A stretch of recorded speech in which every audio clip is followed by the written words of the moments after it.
घने जंगलों के बीच बसा हुआ वो बहुत ही सुंदर महल था। महल के अंदर सन्नाटा पसरा हुआ था। उसी महल के अंदर एक विशाल कक्ष की दीवार पर एक बहुत ही सुंदर आईना लगा हुआ था।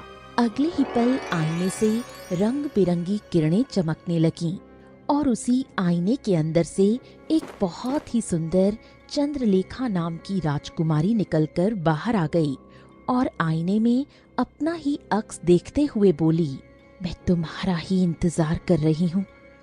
आज नहीं तो कल तुम जरूर आओगी और उस समय मैं दिन में भी निकल पाऊंगी और जिस दिन मैं सूरज की रोशनी में चल फिर सकूंगी उस दिन ये दुनिया मेरी मुट्ठी में होगी। तुम्हें मेरे पास आना ही होगा, जैसा कि मैंने वचन दिया था कि चंद्रलेखा तुम्हारा सदियों तक इंतजार करेगी। उसी समय राजकुमारी चंद्रलेखा के कानों में घोड़ों के हिनहिनाने की आवाज पड़ी। वो तेज कदमों से महल की खिड़की के पास जाकर खड़ी हो गई। आकाश में काले बादल छाए हुए थे, तेज बिजली कड़क रही थी और दूर मूसलाधार वर्षा हो रही थी। तभी उसकी नजर जंगल में खड़ी एक बग्घी पर पड़ी। आज तो शिकार खुद चलकर यहाँ पर आ गया। उधर दूसरी ओर जंगल की झाड़ियों के बीच एक गड्ढे में एक बग्घी फंसी हुई थी। बग्घी में धनराज नाम का एक व्यापारी अपनी पत्नी लाजवंती के साथ बैठा हुआ था। धनराज बग्घी से बाहर निकला और कोचवान की ओर देखने लगा। अरे क्या हुआ कोचवान, क्या बात है? बग्घी तुमने कहाँ रोक दी है ये? हम जंगल के रास्ते में भटक चुके हैं मालिक। अब बग्घी जो है गड्ढे में फंस गई है।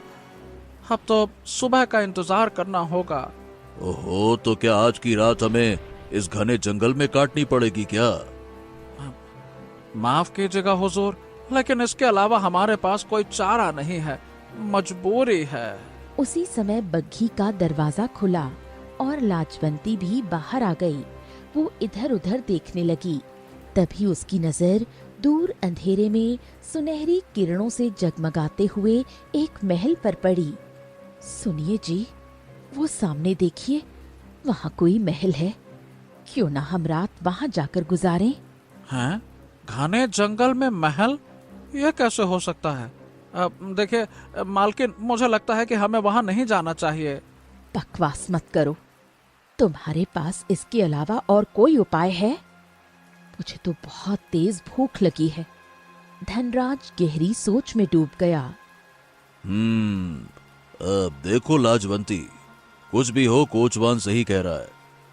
घना जंगल है, पता नहीं वहाँ क्या हो। मुझे भी लगता है कि हमें वहाँ नहीं जाना चाहिए। आप समझ नहीं रहे, ये जंगल की मूसलाधार वर्षा है, कब तक होती रहेगी पता नहीं। और जैसे जैसे रात बीतेगी वैसे वैसे जंगली जानवरों का खतरा बढ़ जाएगा। हम यहाँ सुरक्षित नहीं हैं। धनराज बहुत समझाने की कोशिश करता रहा, लेकिन लाजवंती नहीं मानी। अब देखो, अब अच्छा ठीक है, चलो ठीक है लाजवंती, अब अगर तुम मान ही नहीं रही हो तो फिर चलो चलते हैं हम, आ जाओ। अरे आप अपनी पत्नी की बात मानिए, लेकिन मैं नहीं जाऊंगा। मैं रात अपनी बग्घी में बिताना पसंद करूंगा। इतना कहकर कोचवान बग्घी के अंदर चला गया। धनराज धीरे धीरे कदमों से बारिश में भीगता हुआ अपनी पत्नी को लेकर उस महल की ओर बढ़ गया। बहुत देर चलने के बाद धनराज और लाजवंती महल के अंदर पहुंच गए। महल के अंदर एक बड़ा ही विचित्र सन्नाटा पसरा हुआ था। बाप रे बाप, बड़ी ही विचित्र बात है। महल की हालत देखकर ऐसा लग रहा है जैसे यहाँ रोज साफ सफाई होती है, लेकिन यहाँ इतना सन्नाटा क्यों है? ऐसा लगता है जैसे यहाँ कोई नहीं रहता। तभी अचानक दीवार पर लगी मशाल जल उठी और धनराज को सब कुछ दिखाई देने लगा। सामने एक बहुत ही खूबसूरत चौकी लगी हुई थी, जिस पर एक बहुत ही सुंदर राजकुमारी बैठी हुई थी। वो कोई और नहीं बल्कि चंद्रलेखा थी। तुम दोनों कौन हो? लेकिन आप कौन हैं? तुम मेरे ही महल में खड़े हो। मैं इस महल की राजकुमारी चंद्रलेखा हूँ। ऐसी राजकुमारी तो मैं पहली बार देख रहा हूं जिसके महल में मुझे कुछ भी दिखाई नहीं दिया। सन्नाटे के अलावा कुछ भी नहीं है यहाँ पे। तुम ही नहीं, जब भी जंगल से कोई गुजरते गुजरते भटक कर मेरे महल तक आ जाता है वो यही बात करता है। दरअसल ये महल मैंने एकांत में रहने के लिए बनाया था। मैं यहाँ कभी कभी एकांत महसूस करने के लिए आती हूँ। जब राजकार्य से थक जाती हूँ तो शांति के लिए इस महल में आ जाती हूँ। वैसे आप किस राज्य की राजकुमारी हैं? तुम शक्ल से भूखी लग रही हो। मुझे लगता है कि तुम दोनों को पहले कुछ जलपान करना चाहिए। जलपान के बाद भी सारी बातें हो सकती हैं। आओ मेरे साथ। चंद्रलेखा उन दोनों को सम्मान सहित चौकी के सामने ले गई, जहां आसन रखे हुए थे। धनराज और लाजवंती डरते हुए आसनों पर बैठ गए। चंद्रलेखा उनके सामने बैठ गई। तुम लोग तो ऐसे डर रहे हो जैसे कि तुम्हारे सामने कोई भूतनी बैठी हो। धनराज ने देखा कि चौकी पर रखा खाना बिल्कुल ताजा और गर्म था। हैं? ये खाना तो बिल्कुल ताजा और गरम है, और आपके महल में कोई नहीं है तो ये खाना किसने बनाया? खाना ये मैंने बनाया। जब मैं एकांत में रहती हूँ तो सब काम खुद ही करती हूँ। खाना बनाना मेरी माँ ने मुझे सिखाया था। अब ज्यादा बातें मत करो, खाना खाओ। धनराज खाना खाने का दिखावा करने लगा, लेकिन उसने खाना नहीं खाया। वहीं उसकी पत्नी लाजवंती, जो बहुत भूखी थी, खाना खाने लगी। धनराज अपनी पत्नी लाजवंती के पास बैठा हुआ धीरे से बोला, ओ लज्जो, मुझे तो ये महल बड़ा विचित्र लग रहा है। हमें खाना नहीं खाना चाहिए, तुम खाना मत खाओ। बकवास मत करो, खाना बहुत स्वादिष्ट है। मैं सुबह तक भूखी नहीं रह सकती। लाजवंती पेट भरकर खाना खाने लगी। खाना खाने के बाद वो राजकुमारी की ओर देखने लगी। हम सुंदर नगर गांव जा रहे थे। हम अचानक रास्ता भटक गए और हमारी बग्घी गड्ढे में फंस गई। तुम्हारा महल देखा तो रात में शरण लेने के लिए यहाँ पर चले आए, लेकिन हमें नहीं पता था कि यहाँ पर हमारी इतनी आवभगत होगी। आओ, तुम दोनों को तुम्हारा सोने का कक्ष दिखाती हूँ। राजकुमारी चंद्रलेखा धनराज और उसकी पत्नी को महल के एक सुंदर कक्ष में ले गई, लेकिन उस सुंदर कक्ष को देखकर धनराज बुरी तरह से चौंक गया, क्योंकि वहाँ बहुत सारे लोगों की मूर्तियां खड़ी हुई थीं। ये किस तरह का कक्ष है? यहाँ पर मूर्तियां कैसी बनी हुई हैं? लग रहा है जैसे ये किसी समय में जीवित रही होंगी। चिंता मत करो, तुम भी कुछ देर बाद मूर्ति में परिवर्तित हो जाओगे। मैं जब जब किसी को मूर्ति में परिवर्तित करती हूँ, मेरी आयु बढ़ जाती है। इसी विद्या के सहारे मैं अब तक जीवित हूँ, क्योंकि उसे आना ही होगा। मैं तब तक यहाँ से नहीं जाऊंगी जब तक उसे उसके अंजाम तक नहीं पहुँचा दूंगी। ये तुम क्या कह रही हो? तुम किसकी बात कर रही हो? किसे आना होगा? अगले ही पल लाजवंती रंग बिरंगी किरणों से पत्थर की मूर्ति में परिवर्तित हो गई। ये देखकर धनराज डर गया। तुम पत्थर की मूर्ति क्यों नहीं बने? क्योंकि मैंने तुम्हारा खाना नहीं खाया था। शायद तुम्हारे खाने में ही जादू था। तुम तो बड़े ही चतुर निकले। तुम्हारी गहरी सोच की दाद देनी पड़ेगी, लेकिन कोई फायदा नहीं। मैं तुम्हें इस महल से बाहर नहीं जाने दूंगी। धनराज बड़ी तेजी से वहां से भागा। चंद्रलेखा को इस बात की उम्मीद नहीं थी। धनराज दौड़ते हुए महल से बाहर बग्घी तक पहुंच गया। क्या हुआ मालिक? क्या बात है? क्या हो गया? अरे जल्दी से अपनी जान बचाकर भागो। अंदर कोई जादूगरनी है जिसने मेरी पत्नी को पत्थर का बना दिया। जल्दी चलो, जल्दी। कोचवान भी धनराज के साथ आगे की दिशा की ओर दौड़ने लगा। कुछ देर बाद अचानक वो दोनों किसी से टकरा गए और गिरकर बेहोश हो गए। चंद्रलेखा दौड़ती हुई उन दोनों के नजदीक आने ही वाली थी कि तभी सूरज की पहली किरण निकल आई। उसने सूरज की किरणों को देखा और दौड़ती हुई अपने महल के अंदर चली गई। वो दौड़ती हुई आईने के सामने जाकर खड़ी हो गई। तुम्हें आना ही होगा। जिस दिन तुम आओगी उस दिन मैं इस आईने से आजाद हो जाऊंगी और फिर मैं सूरज की रोशनी में भी बाहर निकल सकूंगी। अगले ही पल वो रंग बिरंगी किरणों के साथ आईने में समा गई। सुंदरपुर गांव के पास एक सुंदर जंगल के तालाब के किनारे पूजा नाम की एक सुंदर लड़की बैठी हुई किसी का इंतजार कर रही थी। कुछ देर बाद एक सुंदर युवक वहां पर आ गया। मुझे तुम्हारा इंतजार करते हुए कितनी देर हो गई अर्जुन, तुम अब आ रहे हो? तुमने बुलाया और हम भागे चले आए मेरी पूजा। अरे बाबा, तुम तो जानती हो ना कि मेरे पिताजी गांव के जमींदार हैं। उनके सारे खेतों की देखरेख मुझे ही तो करनी पड़ती है। क्या है कि कुछ दिनों से जिम्मेदारी उन्होंने मुझ पर ही सौंप रखी है, तो क्या करूं। ये सुनकर पूजा ने मुंह दूसरी ओर फेर लिया। पिताजी की दी हुई जिम्मेदारी तो याद है, लेकिन मैं याद नहीं। पूजा जी की पूजा करूं मैं, मान जाओ पूजा जी। अरे नाराजगी छोड़ो। देखो, तुम अच्छी तरह से जानती हो कि मैं तुम्हें ज्यादा समय तक नाराज नहीं देख सकता। मान जाओ। अरे है, और कितनी करूं पूजा, मानो ना मानो। ये सुनकर पूजा मुस्कुराने लगी।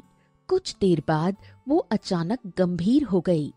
मैंने यहाँ पर तुम्हें एक बहुत ही महत्वपूर्ण बात करने के लिए बुलाया है। अच्छा ठीक है, अब बताओ। देखो अर्जुन, मैं तुमसे प्रेम करती हूँ और तुम भी मुझसे प्रेम करते हो। हमें छुपकर मिलना बंद कर देना चाहिए। आखिर तुम अपने पिता से शादी की बात कब करोगे? ये सुनकर अर्जुन गहरी सोच में डूब गया। ये बात तो तुम सही कह रही हो। ठीक है, मैं आज ही अपने पिताजी से हमारे और तुम्हारे बारे में बात करूंगा। ठीक है। पूजा मुस्कुराने लगी, लेकिन कुछ देर बाद फिर गंभीर हो गई। लेकिन मुझे डर भी लग रहा है। डर? किस बात का डर? तुम्हारे पिता पता नहीं इस रिश्ते के लिए मानेंगे या नहीं मानेंगे, क्योंकि तुम्हारे पिता गांव के जमींदार हैं। पूजा, लेकिन तुम्हारे पिता कोई गरीब थोड़ी ना है। ये सच है कि उनके पास जमींदारी नहीं है, लेकिन उनके पास मेरे पिताजी से ज्यादा जमीन है और मेरे पिता के पास तुम्हारे पिता से ज्यादा धन है। तो तुम एक धनवान पिता की पुत्री हो। बस ये फालतू की बातें मत सोचा करो। हाँ। ये सुनकर पूजा मुस्कुराने लगी। कुछ देर बाद अर्जुन और पूजा बातें करते रहे और फिर अर्जुन वहां से चला गया। अर्जुन हवेली में पहुंचा। तभी उसका पिता जमींदार उसकी ओर देखने लगा। हाँ, क्यों, कहाँ गए थे तुम? मैं तो बस यूं टहलने गया था पिताजी, लेकिन ये आपके चेहरे पर ये परेशानी क्यों झलक रही है? क्या बात है? अरे तुम्हें क्या बताऊं बेटा, मेरा मित्र धनराज अपनी पत्नी लाजवंती को लेकर यहाँ पर आने वाला था। मैं उसका इंतजार ही कर रहा हूँ। उसे अब तक तो आ जाना चाहिए था। समझ नहीं आता कि अब तक वो आया क्यों नहीं है। पता नहीं कहाँ रह गया, क्या हो गया। हो सकता है कि उन्होंने आने का इरादा बदल दिया हो। नहीं नहीं नहीं नहीं, वो अपना इरादा बदल नहीं सकते। तुम नहीं जानते कि मैंने तुम्हारा विवाह बचपन में ही अपने मित्र धनराज की पुत्री के साथ तय कर दिया था। धनराज और उसकी पत्नी लाजवंती एक महत्वपूर्ण रस्म के लिए यहाँ पे आने वाले थे। ऐसे इरादा थोड़ी ना बदल सकते हैं। क्या क्या बात कर रहे हैं? तो क्या उनकी पुत्री भी उनके साथ आने वाली थी? नहीं नहीं नहीं नहीं, उनकी पुत्री नहीं, केवल वो आने वाले थे, धनराज और लाजवंती। अरे बेटा, वो हमारे खानदान के मुताबिक कुछ रस्म करते और फिर उसके बाद हम ही उनके यहाँ बारात लेकर जाते। ये सुनकर अर्जुन चौंक गया और इधर उधर देखने लगा।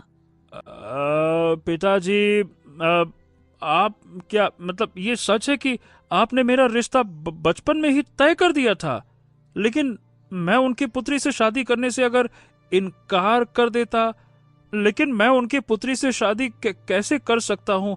मैं मतलब क्या है कि मैं सुखदेव की पुत्री पूजा से प्रेम करता हूँ और मैं उसी से शादी करना चाहता हूँ पिताजी। क्या बकवास कर रहे हो तुम? तुम नहीं जानते कि मैंने बरसों पहले अपने मित्र को जुबान दी थी? फालतू की बातें ना करो। एक तो वो आया नहीं और तुम्हारा दिमाग फिर गया है। पिताजी, तो जुबान दी थी तो वापस ले लीजिए। शादी करने के बाद जीवन तो मुझे बिताना है ना, आपको नहीं। जीवन साथी के चुनाव करने का पूरा अधिकार मेरा है। मैं पूजा से ही विवाह करूंगा, नहीं तो मैं जीवन भर कुंवारा ही रहूंगा। फिर मुझे किसी से शादी वादी नहीं करनी। जमींदार अपने पुत्र से बहुत प्रेम करता था। उसने अर्जुन की ओर गहरी नजर से देखा। अरे सब अपने अपने मनमाना करो। ठीक है, ठीक है, मैं आज ही सुखदेव से तुम्हारे रिश्ते की बात करके आता हूँ। ठीक है। कुछ देर बाद जमींदार सुखदेव के घर पहुंचा। देखो सुखदेव, मेरा पुत्र तुम्हारी पुत्री को पसंद करता है और वो उससे विवाह करना चाहता है, तो मैं तुम्हारी पुत्री का हाथ मांगने तुम्हारे पास आया हूँ। अरे तो मैं इनकार कैसे कर सकता हूँ जमींदार। तुम्हारे पुत्र अर्जुन के स्वभाव के बारे में तो सभी लोग जानते हैं। वो बहुत दयालु और बहुत अच्छा लड़का है। मुझे लगता है कि ये विवाह जल्द से जल्द हो जाए तो बेहतर होगा। ये सुनकर जमींदार गहरी सोच में डूब गया। देखो, मैं तुमसे कुछ छुपाऊंगा नहीं। दरअसल मैंने अपने पुत्र का विवाह बचपन में ही अपने मित्र धनराज की पुत्री के साथ तय कर दिया था और वो रस्म करने के लिए यहाँ पे आने वाला था, जो अभी तक आया नहीं। एक बार वो यहाँ पर आ जाए फिर मैं उसे साफ साफ इनकार कर दूंगा कि मैं उसकी पुत्री का विवाह अपने पुत्र से नहीं कर सकता। उसके बाद तुम कभी भी शादी का शुभ मुहूर्त रखवा देना, ठीक है? हाँ, कोई दिक्कत नहीं है, मुझे स्वीकार है, स्वीकार है। जमींदार वहां से चला गया। समय बीतता गया। अर्जुन अपनी शादी की तैयारी में जुट गया। एक दिन वो पूजा का चित्र लेकर अपने कक्ष की दीवार पर लगा रहा था। तभी जमींदार वहां आ गया। बेटा अर्जुन, ये किसका चित्र है? पिताजी, ये तो आपकी होने वाली बहू का चित्र है। मैंने एक चित्रकार से बनवाया है। जमींदार ने अपने होने वाली बहू पूजा का चित्र देखा और मुस्कुराया। हाँ, वाह वाह वाह वाह वाह। बहुत सुंदर चित्र बनाया है। हमें तुम्हारी पसंद पर नाज है बेटा जी। इतना कहकर जमींदार वहां से चला गया। जमींदार बाहर आया ही था कि उसने देखा उसकी हवेली के बाहर धनराज और कोचवान बहुत गंदी और घायल अवस्था में हवेली की ओर आ रहे थे। ये देखकर वो चौंक गया और दौड़ते हुए धनराज के पास पहुंचा। अरे मेरे मित्र, मेरे मित्र, अरे धनराज, तुम्हें क्या हो गया? तुम्हारी ये हालत किसने की? और ये तुम्हारे साथ कौन है? धनराज की आंखों में आंसू आ गए। ये कोचवान है। तुम्हारी पत्नी कहाँ है?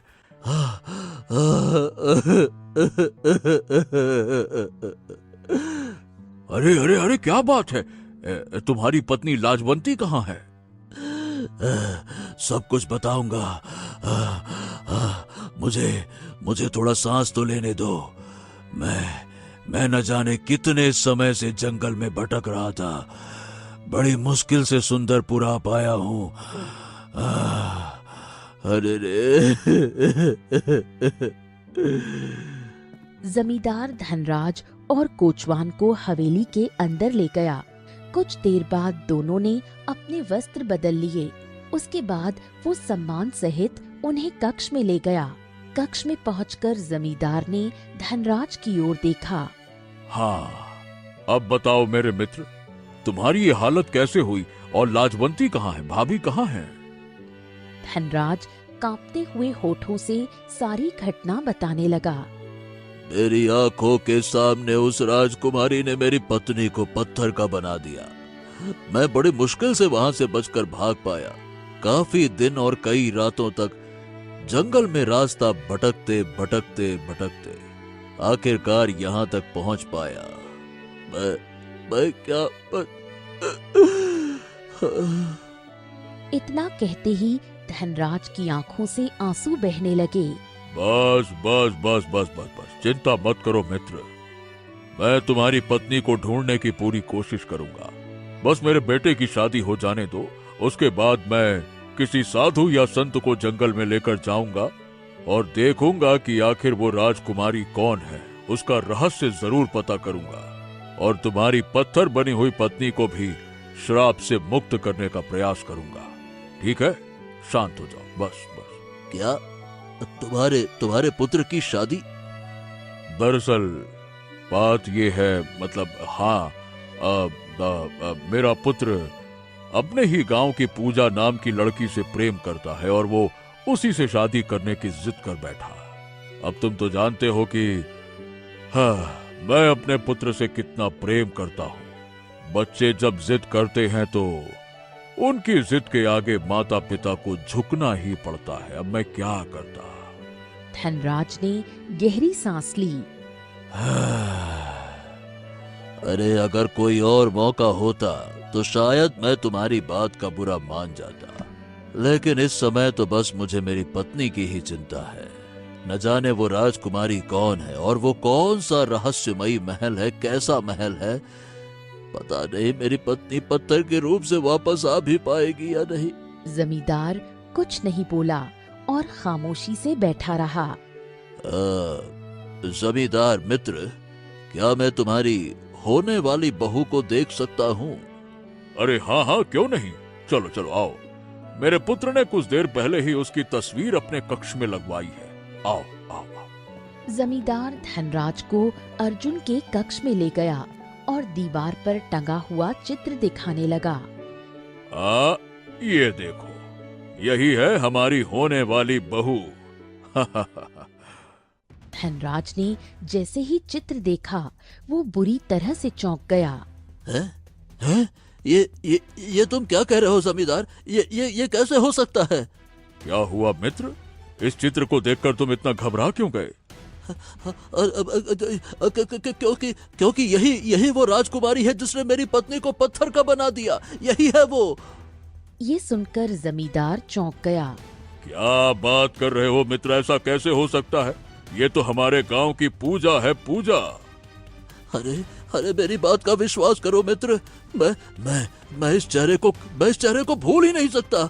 मेरी बात का विश्वास करो, यही वो राजकुमारी है जिसने मेरी पत्नी को पत्थर का बदल दिया। इसने खाना खिलाया, मैं इसके पास बैठकर इसको देखा था। मैं इसकी शक्ल भूल नहीं सकता। यही है वो।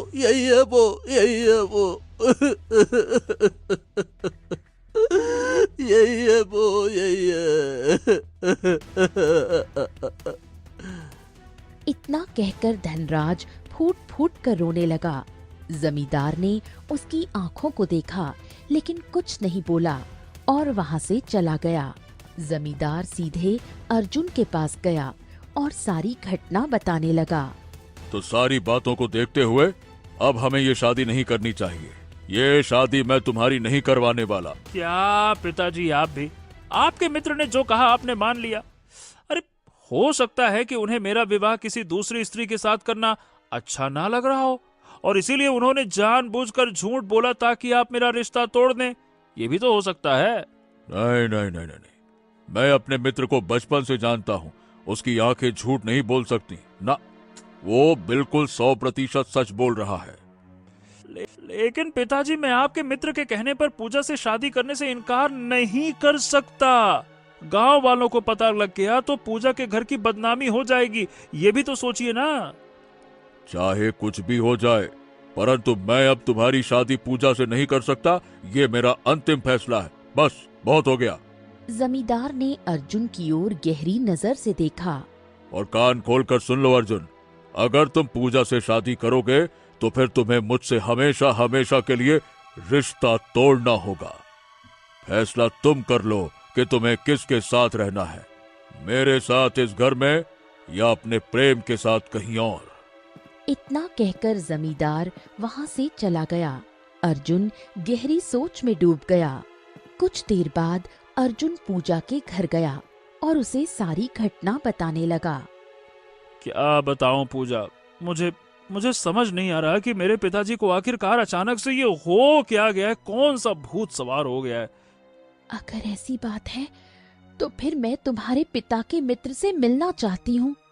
क्या तुम अपने पिता के मित्र से मुझे मिलवा सकते हो? हाँ, क्यों नहीं, बिल्कुल। अर्जुन पूजा को धनराज के पास ले गया। धनराज ने जैसे ही पूजा को देखा वो बुरी तरह से डर गया। मुझे देखकर डर क्यों गए आप? धनराज कुछ नहीं बोला। मैं अर्जुन से प्रेम करती हूँ। मैं और अर्जुन एक दूसरे के बिना जी नहीं सकते।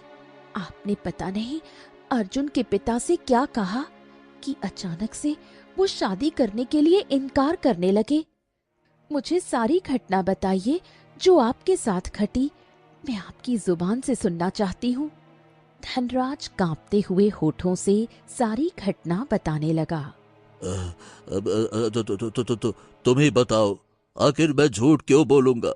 मुझे जो उस विचित्र महल में राजकुमारी दिखाई दी थी ना, वो बिल्कुल तुम्हारी ही तरह दिखती थी और मैंने जमींदार से केवल यही कहा था। अब मेरा मित्र डर गया तो उसका डरना भी स्वाभाविक है ना। कौन अपने बेटे का जीवन इस तरह से खतरे में डालेगा है? ये सुनकर पूजा गहरी सोच में डूब गई और कुछ देर बाद वहां से चली गई। अगले दिन पूजा अपने गांव के पीपल के वृक्ष के नीचे बैठने वाले एक साधु के पास गई। उसने साधु को सारी घटना बताई। आप ही बताइए साधु महाराज, मैं क्या करूं? मैं अर्जुन के बिना जी नहीं सकती। साधु ने पूजा की ओर गौर से देखा। लाओ बेटा, अपना हाथ आगे बढ़ाओ। जैसे ही पूजा ने अपना हाथ आगे बढ़ाया, साधु ने उसके हाथ को देखा और वो बुरी तरह से चौंक गया। ओम। तुम्हारे हाथ की लकीरें साधारण नहीं है पूजा। अब मेरी बात ध्यान से सुनो। कुछ बातें ऐसी होती हैं जिनका हमें बाद में पता चलता है। धनराज जो कह रहा है वो सच कह रहा है। तुम ही हो जो धनराज की पत्नी को फिर से सही कर सकती हो। लेकिन वो कैसे? मैं तुम्हें उस महल के पास पहुंचा सकता हूं। बाकी तुम्हें सारे रहस्य वहां जाकर स्वयं पता लग जाएंगे।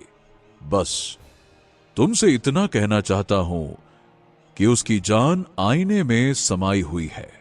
आईने को तोड़ दोगी तो सब ठीक हो जाएगा। ओम। इतना कहकर साधु ने मंत्र पढ़ा। अगले ही पल पूजा रंग बिरंगी किरणों के साथ वहां से गायब हो गई। कुछ ही देर में पूजा ने स्वयं को एक घने जंगल में खड़ा पाया। उसने इधर उधर देखा, तभी उसकी नजर दूर एक महल पर पड़ी। लगता है ये वही महल है जिसके बारे में धनराज बता रहा था। वो धीरे धीरे कदमों से महल के अंदर चली गई। महल के अंदर विचित्र सन्नाटा पसरा हुआ था। तभी उसकी नजर एक खुले कक्ष पर पड़ी। वो कक्ष के अंदर गई तो उसने देखा वहां एक विशाल आईना लगा हुआ था जिसमें हूबहू उसकी ही तस्वीर दिखाई दे रही थी। ये तो बिल्कुल मैं हूँ। ऐसा लग रहा है जैसे मैं आईने में अपना ही अक्स देख रही हूँ। कुछ ही देर में रात के साए जंगल में फैलने लगे। तभी रंग बिरंगी किरणों के साथ आईने के अंदर से पूजा की हमशक्ल बाहर आ गई। वो चंद्रलेखा थी। तो आखिरकार तुम आ ही गई। तुम्हें तो आना ही था, लेकिन अब तुम यहाँ से कभी बाहर नहीं जा पाओगी। कौन हो तुम? चंद्रलेखा, तुम्हारी बहन। लेकिन मेरी कोई बहन नहीं है। इस जन्म की नहीं, पिछले जन्म की बहन। तुम्हें सब याद आ जाएगा। मैं तुम्हें एक कहानी बताती हूँ। ये महल देख रही हो? किसी जमाने में ये महल हम दोनों का था और इस जंगल में एक बहुत ही सुंदर राज्य बसा करता था। हमारे पिता का नाम राजा विक्रम था। हमारे पिता का कोई पुत्र नहीं था, इसलिए शासन की बागडोर हम दोनों में से किसी एक के ही हाथ आने वाली थी। चंद्रलेखा की आंखों से रंग बिरंगी किरणें निकलने लगी। अगले ही पल पूजा बेहोश हो गई और उसकी आंखों के सामने पुराने दृश्य चलने लगे। राजकुमारी चंद्रलेखा अपने कक्ष में आईने के सामने खड़ी थी। वो आईने में स्वयं को देखकर मंत्र पढ़ने लगी। उसने जैसे ही आईने में फूंक मारी, उसका अक्स चमकने लगा। बोलो चंद्रलेखा, तुम क्या पूछना चाहती हो? अब बताओ, इस संसार में सबसे ज्यादा सुंदर कौन है? तुम। तो अब बताओ, इस राज्य की रानी कौन बनेगी? तुम। तभी वहां उसकी जुड़वा बहन वसुंधरा और उसके पिता राजा विक्रम वहां आ गए। वीरगढ़ के राजकुमार आदित्य यहाँ आने वाले हैं। उन्होंने शर्त रखी है कि वो तुम दोनों में से किसी एक का चुनाव करेंगे। वो जिसका भी चुनाव करेंगे उसी के साथ उनका विवाह संपन्न किया जाएगा और वही इस राज्य की रानी बनेगी। इतना कहकर वो वहां से चले गए। भले ही शक्ल तुमने मेरी पाई है, लेकिन याद रखना, मैं ही इस संसार की सबसे सुंदर लड़की हूँ। राजकुमार आदित्य मुझे ही पसंद करेंगे और मैं ही इस राज्य में शासन करूंगी। वसुंधरा वहां से चली गई। कुछ देर बाद राजकुमार आदित्य वहां पहुंचा। दोनों बहनों को सामने खड़ा किया गया। महाराज, वैसे तो आपकी दोनों पुत्रियां हूबहू एक जैसी दिखती हैं। भला की खूबसूरत, कमाल, अद्भुत। लेकिन आपकी इस पुत्री की आंखों में दया और अच्छाई नजर आ रही है। मैं इसी को अपने जीवन साथी के रूप में चुनना पसंद करूंगा। ये सुनकर चंद्रलेखा क्रोधित हो गई। तुमने ऐसा करके मेरा अपमान किया है राजकुमार आदित्य। मैं वसुंधरा से सुंदर हूँ और मैं ही इस राज्य की रानी बनूंगी। तभी वहां राजगुरु आ गए। महाराज, महाराज, पिछले कुछ दिनों से महल में जो हत्याएं हो रही थी उनका खुलासा हो गया है। वो हत्याएं किसी और ने नहीं बल्कि राजकुमारी चंद्रलेखा ने की हैं। वो काली विद्या सीख रही है। ये सुनकर राजा विक्रम क्रोधित हो गया। हमें तुमसे ऐसी उम्मीद नहीं थी चंद्रलेखा। अगर मेरा विवाह आदित्य से नहीं हुआ तो मैं इस पूरे राज्य को बर्बाद कर दूंगी, क्योंकि मैं ही इस संसार की सबसे सुंदर लड़की हूँ। तभी राजगुरु ने मंत्र पढ़ा और अगले ही पल चंद्रलेखा रंग बिरंगी किरणों के साथ आईने के अंदर कैद हो गई। हमें ये महल छोड़कर जाना होगा। इस महल पर उसका प्रभाव हो चुका है। आज नहीं तो कल वो इस आईने से बाहर निकल जाएगी और पूरे राज्य को तबाह कर देगी। चलिए, जल्दी करिए महाराज। राजा विक्रम अपनी पुत्री वसुंधरा को लेकर वहां से चले गए। याद रखना वसुंधरा, एक दिन मैं इस आईने से बाहर आऊंगी और तुम्हारा इंतजार करूंगी। अगले ही पल पूजा को होश आ गया। तुम कल भी मुझसे जलती थी, तुम आज भी मुझसे जलती हो। अब तुम्हारा अंत करके मैं सूरज की किरणों में निकल पाऊंगी। तुम्हारे जाने के बाद मैं वर्षों बाद इस आईने से आजाद हो गई, लेकिन केवल रात तक।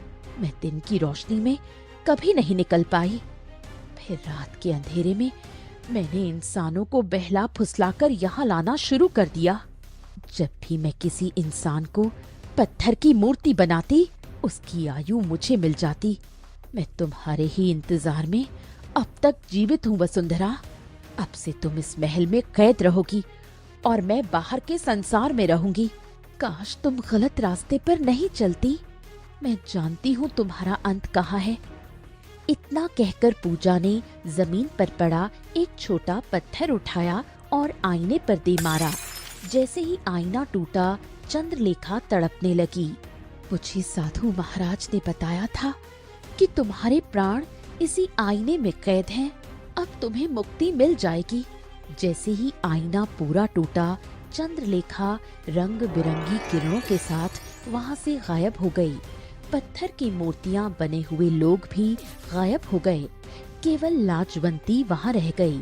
अगले ही पल चंद्रलेखा और लाजवंती रंग बिरंगी किरणों के साथ साधु के सामने प्रकट हो गईं। अब वो विचित्र महल हमेशा के लिए चंद्रलेखा से आजाद हो गया। लाजवंती को देखकर धनराज बहुत खुश हो गया। पूजा ने सारी घटना जमींदार और अर्जुन को बताई।